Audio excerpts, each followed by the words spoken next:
Peço ao companheiro José Alberto Carvalho dos Santos, claro, que faça a leitura do currículo da palestrante. Boa tarde, companheiras, companheiros, convidados. Obrigado, Ingrid, por ter aceito aqui a nossa conversa. Estendo os agradecimentos ao Eduardo Bittencourt por ter conversado comigo e sugerido o seu nome. Apresento aqui o mini currículo aqui da Ingrid.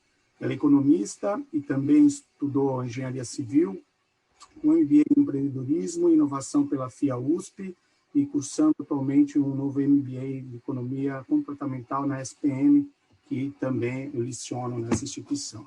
Especialização em tesouraria em Nova York e Chicago pela JP Morgan University e especialização em inovação em design thinking pela Hive Lab São Paulo. Atua no mercado financeiro há mais de 16 anos, passando por bancos como Santander e JP Morgan. Foi responsável pela estruturação do produto PJ Neon Pagamentos e atualmente é co-founder do Linker, banco digital PJ focado em resolver os desafios das pequenas e médias empresas. Diretora da AB Fintechs, do Comitê Jovem Empreendedor da Fiesp e membro do Lead Futuro, nomeada também como membro do Comitê Nacional de Startups a convite do MCTIC e Banco Central. Obrigado, Ingrid. Boa palestra. Muito obrigada. Bom, boa tarde. Agora já pode falar boa tarde. Boa tarde, pessoal. Muito obrigada pela oportunidade, pelo privilégio de compartilhar com vocês esses momentos. Eu sou bem apaixonada por esse tema, um tema que eu aprendi muito depois que eu fiz essa transição de carreira do mercado financeiro, que eu falo que é o mercado financeiro mais tradicional, para o mercado financeiro mais alternativo, que são as fintechs, esses projetos tecnológicos de prestação de serviços financeiros que estão fazendo bastante sucesso. Vou contar um pouquinho de como eu cheguei até aqui. Em 2016, eu finalizei esse MBA em Empreendedorismo e Inovação. Fiquei bastante animada com a perspectiva de trabalhar com tecnologia também. Eu ainda não tinha certeza na época se eu ia permanecer com serviços financeiros inserindo tecnologia ou se de fato eu ia fazer uma transição para empresas de tecnologia, como essas multinacionais que a gente chama de Big Tech, que vem para o Brasil, como Facebook, Google. E aí eu fiquei 4 meses, eu fiz um mini sabático pela Ásia, fiquei viajando de mochilão. Foi muito enriquecedor conhecer novas culturas, foi um período muito importante também. Eu estava muito tempo, eu fiquei quase 10 anos no JP Morgan, estava muito tempo trabalhando ali com as mesmas pessoas, nos mesmos lugares. E quando eu voltei, foi quando, de fato, essa fintech, que era pequenininha na época, e agora já é bem grande, inclusive está como parte estratégica agora do Banco BV, antigo Votorantim, Banco Votorantim. E mais recentemente, 2018, final de 2018, resolvi me tornar de fato empreendedora com as próprias pernas. Nessa jornada que acredito que muitos saibam, é bastante desafiadora, mas mesmo assim muito enriquecedora também. Contando um pouquinho de quando eu saí do mercado financeiro tradicional, eu percebi algumas coisas que eu não percebia quando eu estava trabalhando no JP. Eu trabalhava muito com large corporate, as grandes corporações, e quando eu fui para varejo, mesmo que seja varejo de pessoa jurídica, eu percebi o quanto ainda precisávamos trabalhar para melhorar a experiência das pequenas e médias empresas, mas não só das pequenas e médias empresas, das pessoas físicas também no geral, com relações financeiras, com o banco, com as instituições financeiras de uma maneira geral. Ainda é muito burocrático, muito traumático, muito confuso. Então, essa experiência, de fato, eu aprendi nesse momento que precisava ser melhorada. E aí, mais ou menos na mesma época que eu decidi empreender, eu fui eleita diretora da Associação Brasileira de Fintechs. A BFintechs é uma associação sem fins lucrativos. O nosso trabalho lá é completamente voluntário. E, basicamente, é um trabalho regulatório. Então, hoje, eu posso falar com bastante certeza que 85%, 90% do nosso tempo é falando com o regulador, e não só o Banco Central, CVM, as autarquias de uma maneira geral, Ministério da Economia, MCTIC, Ministério da Agricultura, inclusive, de como a gente pode proporcionar uma melhor inclusão financeira. E também aprendi que ter acesso ao sistema financeiro, ter acesso a uma conta, a produtos financeiros, a acesso ao crédito, não é um luxo, não é um privilégio, de fato, é um serviço essencial. A gente tem o direito de ter acesso, então venho dedicando esse trabalho na associação para melhorar esse ambiente, para proporcionar mais acesso a serviços financeiros de toda a população e, com isso, gerar impacto social positivo, porque, de novo, a gente tem o direito de ter acesso. Quanto mais acesso, mais fácil, mais você aprende. Então, você melhora também a questão da educação financeira, você melhora a questão da distribuição, da gestão da renda familiar, por exemplo, e isso tem um impacto direto na economia brasileira como um todo, né? Então, você impulsiona a economia a partir do momento que você permite mais acesso. E nesse trabalho na associação, felizmente, a gente vem criando esse relacionamento muito positivo com o regulador e num momento muito especial. Eu comparo esse momento com o advento do Plano Real, por exemplo.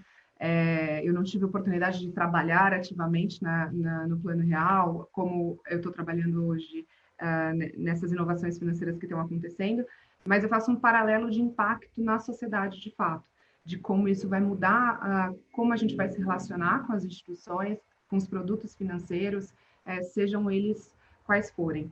E é muito gratificante mesmo você participar, ver como o regulador está aberto, porque de fato ele sente que a gente, pelo nosso próprio histórico econômico, né, a gente protegeu muito o nosso mercado, então é um mercado extremamente regulado, mercado financeiro, é custoso, tem um custo operacional muito grande, e com o passar do tempo isso foi se tornando cada vez mais consolidado, cada vez mais centralizado, e hoje a gente tem aproximadamente 85% do mercado financeiro brasileiro com cinco grandes bancos. E isso não teria problema nenhum se, de fato, todos os brasileiros tivessem acesso aos serviços financeiros, o que não é a nossa realidade. Hoje, eu estimo, é uma estimativa minha de vivência mesmo, que mais ou menos 50% da população brasileira ainda seja desbancarizada. E o que eu quero dizer com desbancarizado não é nem você ter ou não uma conta, ter ou não um cartão pré-pago, por exemplo, mas é ter um bom acesso a serviços financeiros, que de fato converse com as suas necessidades, que sejam justos, menos burocráticos, que você tenha essa boa experiência. Então, a gente tem muito mercado e muita oportunidade pela frente, e nesse caminho a gente encontra as fintechs, que são esses projetos inovadores que têm 100% DNA vinculado à tecnologia. Então, é basicamente um projeto com DNA tecnológico que fornece produtos e serviços financeiros. E o regulador vem, ao longo desses anos, isso começou em 2013, criando regras que facilitassem a entrada desses novos players para proporcionar uma melhor concorrência e, com isso, proporcionar também melhor acesso, democratização do crédito e melhor experiência do usuário. Em 2013, a gente teve a legislação de arranjo de pagamentos, que foi, de fato, precursora nessa abertura de mercado para novos entrantes. Essas instituições de pagamento, como, por exemplo, é o caso do Linker, elas respeitam regras, mas são dispensadas de uma licença específica até ter um risco sistêmico. Então, você está começando, é muito pequeno, você não precisa pedir, nem deveria, porque o Banco Central não vai dar enquanto você não tiver um tamanho que justifique essa licença, justifique ser regulado pelo Banco Central. E essa regra, de fato, fala exatamente isso, fala que você pode entrar, você não precisa da licença. Isso não significa que você não tem obrigações a serem cumpridas, isso não significa que o dinheiro ele não está seguro, por exemplo.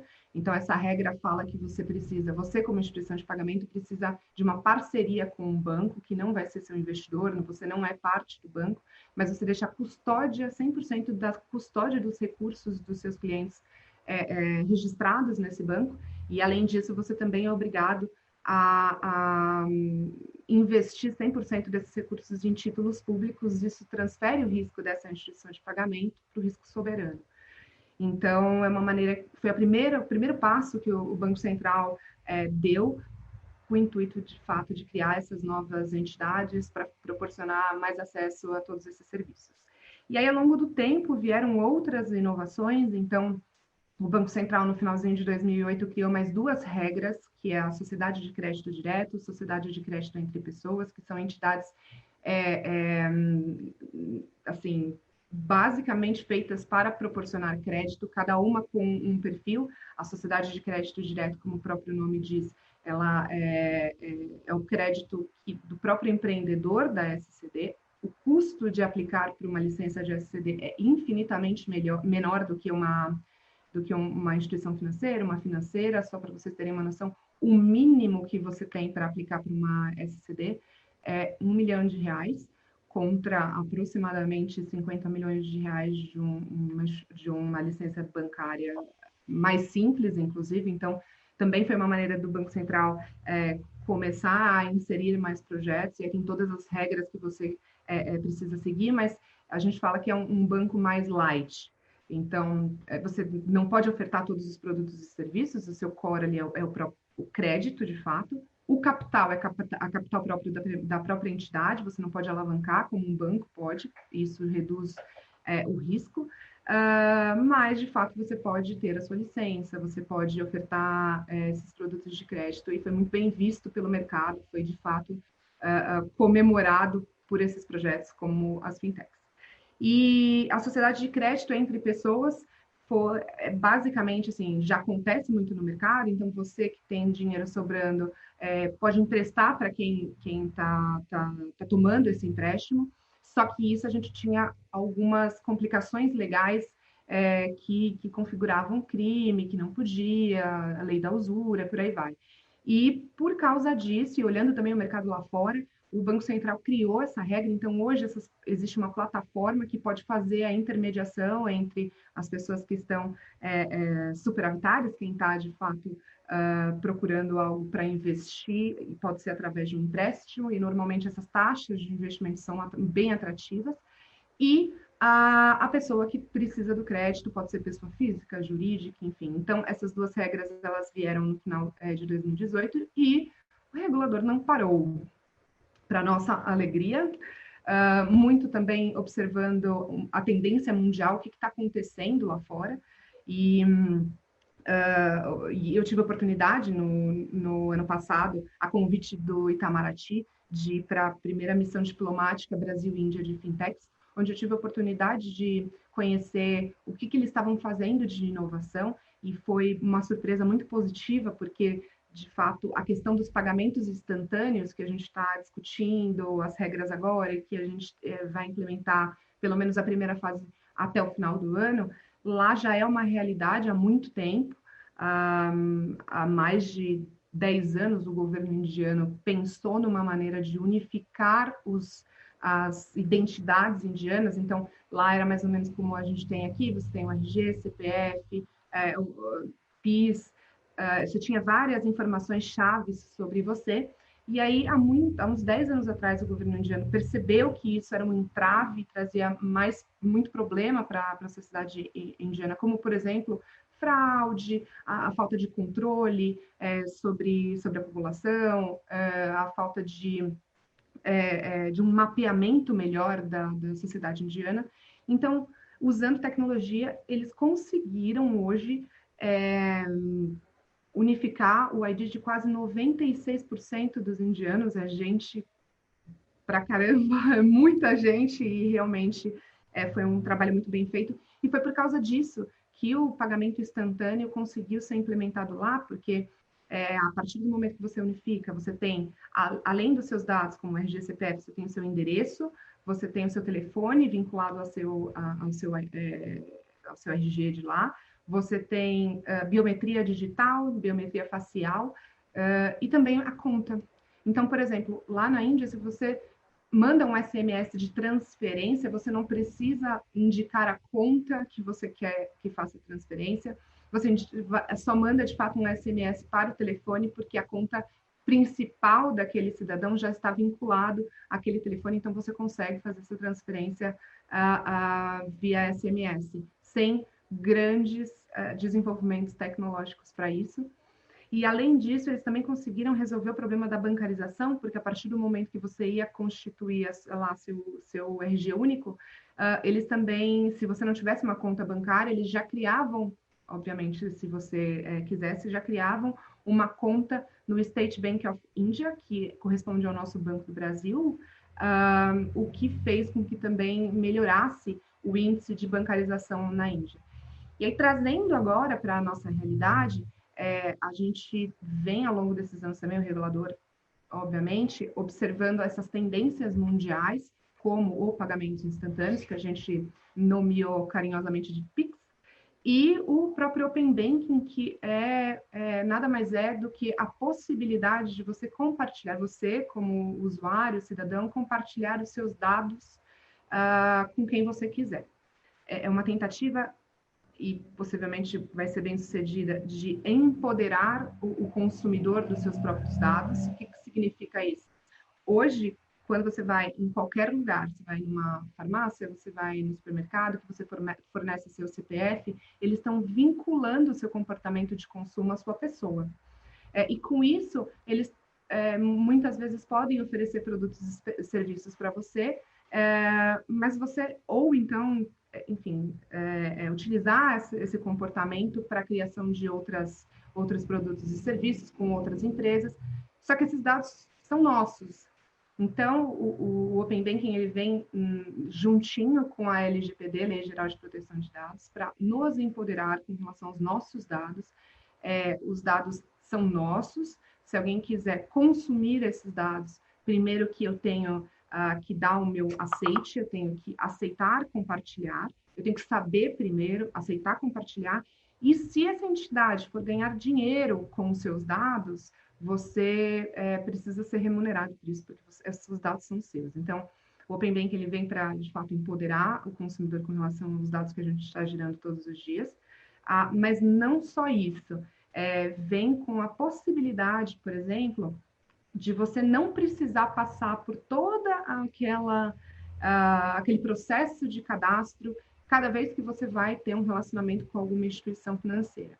Então, hoje, como é que funciona? A gente vai, abre uma conta, leva todos os documentos, isso leva um grande processo, é bastante burocrático. Você tem que provar várias coisas que você já provou muitas vezes ao longo da sua vida, comprovante de residência, conta de telefone para provar referências bancárias. Então, nada disso é integrado e você tem esse trabalho burocrático de ter o tempo todo que compartilhar. Fora isso, por exemplo, muitas pessoas aqui têm um relacionamento há muito tempo com alguma instituição financeira. Mas não necessariamente, por exemplo, o empréstimo que aquela instituição financeira vai te dar vai ser o melhor para você, com a melhor taxa, e você tem que ter a liberdade de buscar uma outra alternativa. Só que todos os seus dados estão com aquela instituição, porque você tem há 20 anos conta naquela instituição. E aí você tem que começar do zero com as outras empresas fornecedoras de crédito, com as outras instituições. Elas usam os birôs de crédito tradicionais, que, assim, funcionam, mas eles não estão levando em consideração todo o seu comportamento positivo lá com a outra instituição. Então, o Open Banking, ele vem para possibilitar que a gente, como consumidor, consiga compartilhar não só os nossos dados cadastrais, mas também o nosso comportamento de consumo que foi gerado ao longo desses anos com quem a gente quiser, possibilitando, assim, uma melhor oferta de produtos e serviços financeiros, mais baratos, mais personalizados, melhorar toda essa experiência. Eu gosto de fazer um exercício de futurismo, que daqui a alguns anos, talvez, a gente nem saiba mais quem quem que é o fornecedor da conta, do empréstimo, do investimento, a gente só vai utilizar em qualquer outra plataforma. Então, a gente está aqui no Zoom e a gente consegue fazer uma transferência, ou seja, nem sabe mais a marca por trás. Você só quer, de fato, utilizar o melhor produto e serviço financeiro. E isso te dá uma liberdade de fazer o seu próprio portfólio de produtos financeiros, não necessariamente de investimento, mas você pode ter a conta num lugar, o empréstimo em outro lugar, o investimento em outro lugar, fechar câmbio, por exemplo, em outro lugar, e sem essa fricção que normalmente a gente tem de ficar tendo que administrar e compartilhar nós mesmos de maneira, como eu falei, pouco digital, muito papel. Isso já vai ser feito de maneira tecnológica, automática, entre as próprias instituições. Você só, de fato, precisa ter o aceite.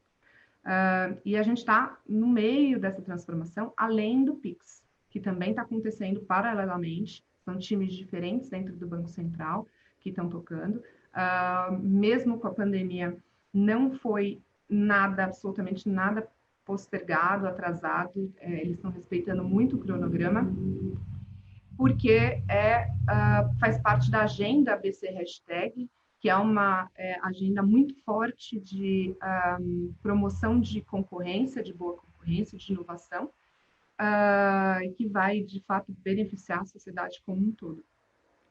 E o Pix, também traduzindo de uma maneira super simples e literal, é a possibilidade hoje de fazer transações 24 horas por dia, 7 dias por semana, independente de compensação bancária, que acaba te trazendo um dinamismo muito grande para o mercado, né? Então, hoje, no final de semana, a gente não consegue fazer transferência, passou o horário, a gente não consegue fazer transferência, as instituições e o próprio Banco Central têm ali áreas muito grandes de pessoas trabalhando nessas compensações, e a ideia é que tudo isso seja, de fato, digital, traga também uma maior segurança e barateie os custos de serviços financeiros também, porque existe o custo de todo esse operacional e quem acaba pagando somos nós.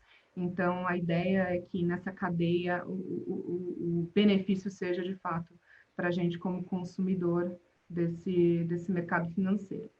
Então, em linhas gerais, de maneira muito simples, é um pouco disso. Eu faço parte do Conselho Deliberativo no Open Banking, que está trabalhando nas regras, não só regras tecnológicas, mas regras de experiência do usuário, regras de segurança com o Banco Central. Então, a gente tem ali 6 cadeiras compostas pelos grandes bancos, bancos pequenos e médios, cooperativas, instituições de pagamento e fintechs, que é a cadeira que eu represento. E até novembro a gente vai ter algumas entregas interessantes. Espero que eu consiga ficar viva até lá, porque os trabalhos estão bem intensos. Só para compartilhar um pouco, são 2 reuniões por semana com o Banco Central e com as outras cadeiras, de 2 horas, quando não ultrapassa um pouquinho, deliberando de fato essas regras, de como que a gente consegue proporcionar o melhor Open Banking que a gente consegue no país. E acho que seria interessante agora abrir para perguntas, se vocês tiverem, fiquem super à vontade. Obrigado, Ingrid. Vamos abrir as perguntas e comentários. Quem quiser falar, por favor, levanta a mão pelo Zoom ou envia pelo chat. Estou vendo aqui que o Vitor Cipriano levantou a mão. Obrigado. Posso perguntar? Sim. Obrigado, Ingrid. Abriu bastante aí a mente aí o que você acabou colocando, mas, assim, acredito muito em fintechs, né? Acredito muito aí no trabalho que está realmente sendo remodelado hoje no Brasil, toda essa operação, mas surge algumas questões aí que eu queria até entender um pouquinho melhor, até mesmo sair os dados do Nubank hoje, prejuízo de 313 milhões, e a maioria das fintechs hoje com 58%, né? Eu queria entender, assim, qual que é o limite dessa alavancagem, né? Até onde realmente as fintechs elas podem ir sem que os principais players ofereçam realmente a compra dessas fintechs e que todo aquele nosso sonho, como você colocou aí, dessa análise futurista, da gente não precisar realmente saber de que bandeira que está vindo ou não, de que banco que está vindo, a gente ter realmente uma livre escolha, pode chegar, porque se começa, pelo meu entendimento, começa a dar muito prejuízo, uma hora pode ser que o principal player fala assim, ó, acabou para você, agora eu vou te comprar. Então, qual que é o futuro realmente, qual que é o limite dessa alavancagem hoje que você até colocou aí para a gente poder entender um pouquinho melhor até das fintechs? O Nubank, ele já tá totalmente vinculado com o Banco Central, tá? Ele já está com as licenças até de financeira.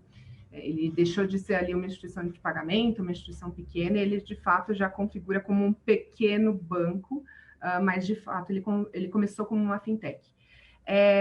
O grande ponto, quando a gente olha para um balanço de uma fintech e olha para o balanço de uma instituição financeira tradicional, é o modelo de negócio. Não dá para a gente comparar o modelo de negócio de um banco com as regras das instituições financeiras que são antigas, já muito bem estabelecidas, com o modelo de negócio de uma startup, por exemplo. O modelo de negócio de startup, normalmente, você tem ali um período que corresponde a anos, como o próprio exemplo do Nubank, que você faz uma curva que a gente, não vou nem colocar o termo técnico, mas você faz uma curva que é assim, esse dinheiro é o dinheiro dos investidores, você coloca gasolina ali na sua operação, e aí em algum momento aquilo significa um break-even que você vai e cresce exponencialmente na parte de resultados financeiros. Eu acho que é muito benéfico a gente sempre prestar atenção nesse tipo de informação financeira, mas eu vejo algumas pessoas muitas vezes incorrendo em alguns erros, porque se fosse um banco eu realmente ia me preocupar, porque aí o índice Basileia ia ser diferente, ia ser muito baixo, ele ia estar ofertando, por exemplo, um CDB a 200% do CDI, que aí quando você tem que se preocupar que tem alguma coisa acontecendo, como as regras que o Nubank foi criado, e as fintechs de uma maneira geral, são regras de startup, são regras diferentes do que uma instituição financeira tradicional, você tem que entender quais são, de fato, essas regras e quais são os indicadores que você tem que olhar. De qualquer forma, independente desses indicadores que você olha, o Banco Central, ele criou mecanismos para assegurar a liquidez para os clientes, que é um daqueles pontos que eu falei. Então, vamos supor, e Deus me livre e guarde, a gente não deseja isso para nenhuma fintech, mas vamos supor que o Nubank abra processo de falência, né, abra uma recuperação judicial. Todo o dinheiro dos clientes, hoje, o Nubank é obrigado a colocar em título público. Então, 100% não é o FGC, por exemplo, que você consegue garantir, o Fundo Garantidor de Crédito, só 250 mil, quando você tem ali um CDB, e se a instituição financeira abrir, acontece alguma coisa, algum problema com a instituição, o Fundo Garantidor de Crédito garante ali 250 mil reais nos CDBs. No caso de uma fintech que respeita essas regras diferentes, essas regras que vieram depois, 100% dos seus recursos de conta corrente, de conta ali digital, estão garantidos porque estão em título público e tira o risco da instituição. Então, é importante sempre a gente levar em consideração também essas novas regras, porque são de fato diferentes e elas não estão mais vinculadas aos resultados financeiros, entendeu?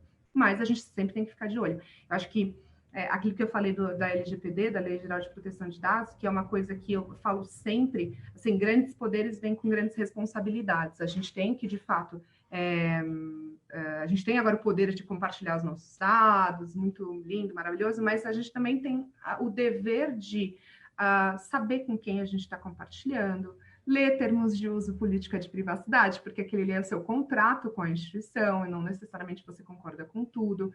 É ali que ela vai colocar, por exemplo, se ela vai compartilhar seus dados ou não, com quem ela está compartilhando ou não, quando que ela vai fazer isso. E você tem que aprender sobre todo esse mercado, para que você se beneficie desse poder. Então, a gente sempre tem que ficar de olho, aprender, entender esse modelo de negócio diferente, para que não fique essa sensação de maior risco, quando na verdade não é. Às vezes é até menor. Falando um pouco dessa questão do Open Banking, só uma coisa interessante de compartilhar, eu já ouvi, por exemplo, pessoas falando, não, mas um banco é sólido, ele está há muito tempo no mercado. e a fintech não, porque e se acontece algum problema tecnológico de vazamento de dados e tal. Absolutamente todos os dias, isso, eu trabalhei na instituição financeira tradicional, absolutamente todos os dias está tendo problema de vazamento de dados, de fraude, de problemas tecnológicos nas instituições financeiras. Só que o tamanho delas é tão grande e muitas vezes não gera muita conversa, não gera muita discussão esse tipo de problema, porque já virou constância e eles dão um jeito de resolver, obviamente, você tem que resolver. Se acontece isso numa fintech, tem aquele risco que a gente chama de risco reputacional. Acabou a fintech.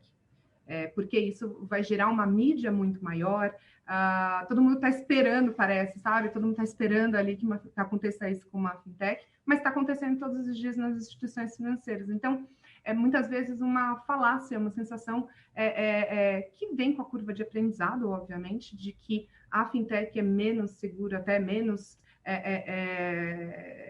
responsável tecnológico, quando não.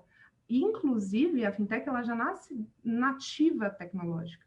Os bancos hoje eles estão se adaptando tecnicamente, estão com muita coisa manual que também interna, que também pode gerar um risco maior. Então, são informações que a gente sempre precisa balancear quando a gente leva essas coisas em consideração. Tem mais pergunta aí na linha. Humberto Rost. Boa tarde, Ingrid. Parabéns pela apresentação, pela empresa, que eu também sou empreendedor, eu sei que é difícil e você está brigando com os grandes, né? É outra briga. Eu sou sócio de uma consultoria de segurança da informação, então minha pergunta vai ser nessa linha, né? A gente sabe que estamos passando por uma transformação digital aí, a área financeira. A fintech foi o primeiro termo, né, a surgir das startups aí específicas, e o Banco Central está instituindo está soltando muitas regulamentações aí. Tem a 3909, 4658, cadastro positivo, vem a LGPD agora que a gente não sabe quando vai entrar. Então tem uma sopa de letrinha justamente para proteger o cidadão, o cliente, né, e esse mercado, o ecossistema como um todo, né? Você acha que essas regulamentações estão ajudando ou estão trazendo mais problemas para as fintechs, né? Eu vejo hoje como prestador de serviço, né, para bancos e para fintech, elas são tão dinâmicas, o negócio é muito diferente que elas estão sempre na frente da regulamentação, né? E aí você tem que, é o que você falou, 2 vezes por semana você tem que sentar às vezes com o regulador não entende o negócio é muito mais avançado do que a regulamentação, então você sempre está correndo atrás do prejuízo, né? Como é que você enxerga isso no mercado? Se isso vai trazer benefícios ou não, né, para o cidadão? Eu sou um pouco suspeita para falar, porque eu adoro o regulador, tá, gente?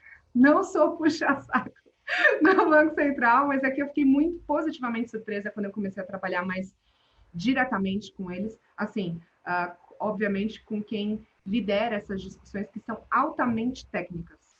Altamente técnicas. Então, é um engano nosso pensar que o regulador ele não conhece, porque só de Open Banking, por exemplo, há anos eles estão acompanhando o que está acontecendo em UK, na Inglaterra.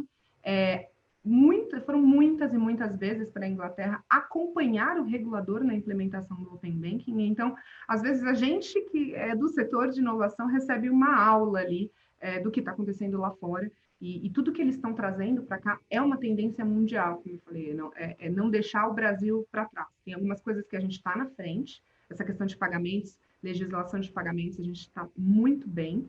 A gente é referência na América Latina, para vocês terem uma noção, na América Latina, o governo está discutindo em vários países a criação de uma regulação, de uma regulamentação de fintech.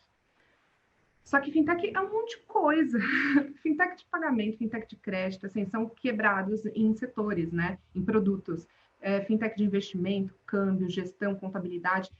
E na América Latina eles estão discutindo colocar tudo dentro de um balaio só. E aí, por isso que acaba atrasando, tendo mais discussão. E aqui o regulador, eu acredito que de maneira bem acertada, ele foi resolvendo pontos específicos, produtos específicos. Aí você tem também a CVM trabalhando muito bem, olhando o que está acontecendo lá fora e trazendo para cá. Então, eu, em absoluto, acredito que seja benéfico, até para a gente como sociedade, né? Porque se você for parar para analisar, assim, tem um risco, você precisa confiar na instituição que você está trabalhando, você tem que criar essa confiança. E se eu sei que ela está respeitando as regras de uma regulamentação específica, se eu sei que tem uma licença, mesmo que seja uma licença mais leve, menos complexa que uma licença bancária, isso gera uma confiança maior. Fora que, assim, o custo operacional de se manter uma fintech é infinitamente menor do que o custo operacional de se manter uma instituição financeira. Não só por causa de agência, nem só por causa de time, mas questões regulatórias e por aí vai. Isso significa que a fintech consegue ofertar, né, oferecer um produto mais barato. Então, isso tudo se traduz em preço para o consumidor final.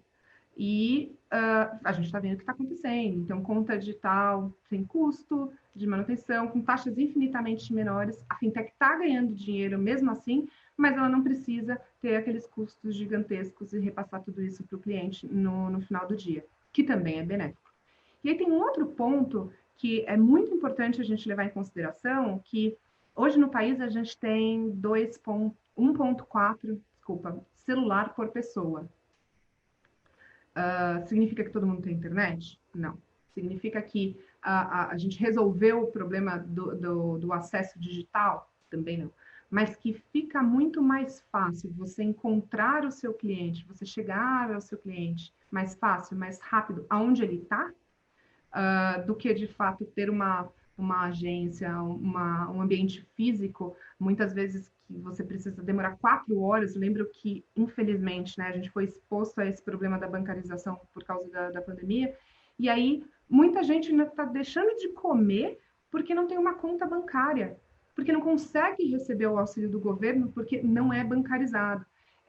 E, de novo, infelizmente, a gente foi exposto a esse problema, mas isso eu tenho absoluta certeza que vai acelerar todo esse processo de adoção pela nossa parte, né, por parte, de novo, do cliente, dessas tecnologias. Eu vi uma pesquisa do Google que aumentou 150% a procura por banco digital no Google a partir de abril. Isso significa que agora, como eu falei, infelizmente, mas felizmente as pessoas vão começar a adotar meios tecnológicos de tudo e também de serviços financeiros. E a tecnologia, por que as fintechs também são tão importantes? Porque a tecnologia ela consegue chegar aonde uma instituição muitas vezes não consegue chegar e onde às vezes não quer, porque ali o economics que a gente fala, né, de uma instituição financeira, o que vai gerar aquele cliente para ela não paga o custo que ela tem para manter aquele cliente na sua carteira. Então, eles preferem nem ter muitas vezes relacionamento em determinados nichos. E aí vem as fintechs complementando essa prestação de serviço. Então, eu entendo que tem algumas coisas que, obviamente, podem soar como concorrentes, mas, no meu ponto de vista, as fintechs elas vieram para somar, para contribuir com esse ambiente, porque se a gente só focar na parcela da população brasileira desbancarizada, a gente já tem um mercado gigantesco para trabalhar, a gente não precisaria nem olhar, de fato, para quem já está bancarizado, quem já está numa instituição financeira. Então, e o regulador olhando para tudo isso, né? Ali no pano de fundo. Então, eu acredito que é benéfico. A maneira que foi construída, né, toda essa abertura, foi muito inteligente, porque enquanto você não tem um risco sistêmico relevante, o que significa isso? Se você quebrar, se não quebra o país, você não precisa, de fato, ficar lá com aquele peso de ser regulado, diretamente regulado, porque é muito difícil você começar regulado, principalmente sendo uma startup, que você, poxa, tem que ter um dinamismo, aí você começa regulado, você coloca lá o peso regulatório, o custo disso. E aí o Banco Central vai acompanhando, porque ele acompanha o mercado como um todo, e quando justificar, quando você de fato já tiver mais validado, aí você vai entrar com a sua licença e fornece essa segurança a mais também para todo mundo. Mas aí eu vou fazer uma provocação, eu acho que nem precisa ninguém responder, mas o fato de você ser regulado te impede, por exemplo, de você quebrar, te impede, por exemplo, de acontecer algum problema com o dinheiro que está sob a sua custódia? Eu acho que não, assim. Então, a gente precisa um pouco desvincular essa questão de ser regulado, de regulação de fato, com a capacidade, muitas vezes, de gerir ali a instituição financeira. Mas é super positivo, tá resumindo. Eu acho que é super positivo. Obrigado, Ingrid. Nós agradecemos aí as perguntas, o interesse de todos, mas devido ao horário, nós vamos ter que, infelizmente, encerrar aí. Realmente é um assunto bastante interessante e muita novidade. Tinha bastante gente ainda por pergunta. Peço aos demais interessados que enviem por escrito e a comissão responderá o mais breve possível. Obrigado, Ingrid. Eu que agradeço, gente. Obrigada.